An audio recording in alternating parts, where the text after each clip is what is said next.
Welcome viewers.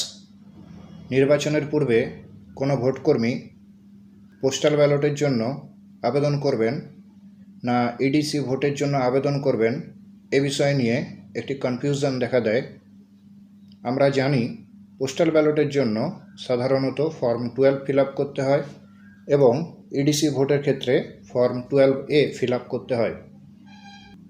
এখন কোনো ভোটকর্মীর বাড়ি এবং কর্মস্থল যদি একই জেলার মধ্যে হয় এবং একই বিধানসভার মধ্যে হয়, তাহলে সেক্ষেত্রে সাধারণত ইডিসি ভোটের জন্য আবেদন করতে হয়। তবে কোনো ভোটকর্মীর বাড়ি এক জেলায় এবং কর্মস্থল অন্য জেলায়, তাহলে সেক্ষেত্রে সাধারণত পোস্টাল ব্যালটের জন্য আবেদন করতে হয়। এখন আপনারা স্ক্রিনে দেখতে পাচ্ছেন একটি ছক।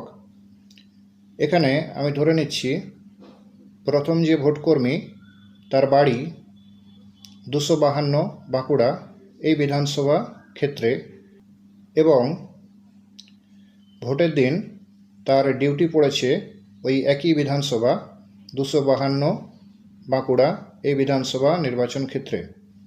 এক্ষেত্রে ওই ভোটকর্মীকে অবশ্যই ইডিসি ভোটের জন্য ফর্ম 12A ফিল আপ করতে হবে।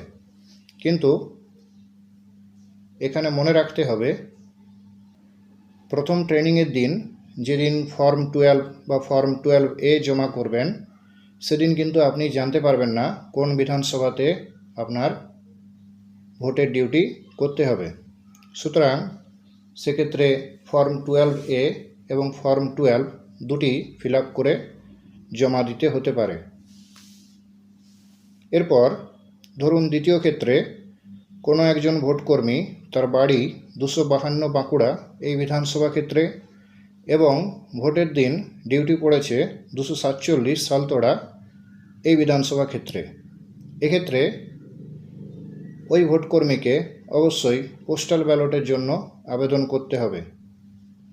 অর্থাৎ প্রথম ট্রেনিংয়ের দিন আপনাকে ফর্ম 12 এবং ফর্ম 12A দুটি ফর্মই ফিল আপ করে নিয়ে যেতে হবে।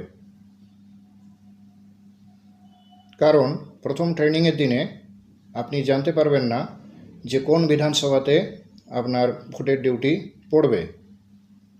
তবে সাধারণত যদি বাড়ি এক জেলায় হয় এবং কর্মস্থল অন্য জেলায় হয়, তাহলে সেক্ষেত্রে মোটামুটিভাবে ধরে নেওয়া যেতে পারে যে পোস্টাল ব্যালটের জন্যই আবেদন করতে হবে। কারণ এক্ষেত্রে বিধানসভা চেঞ্জ হয়ে যাওয়ার সম্ভাবনা সবথেকে বেশি থাকে। আশা করি আপনাদের বোঝাতে পারলাম এবং তথ্যটি আপনাদের কাজে লাগবে। ধন্যবাদ।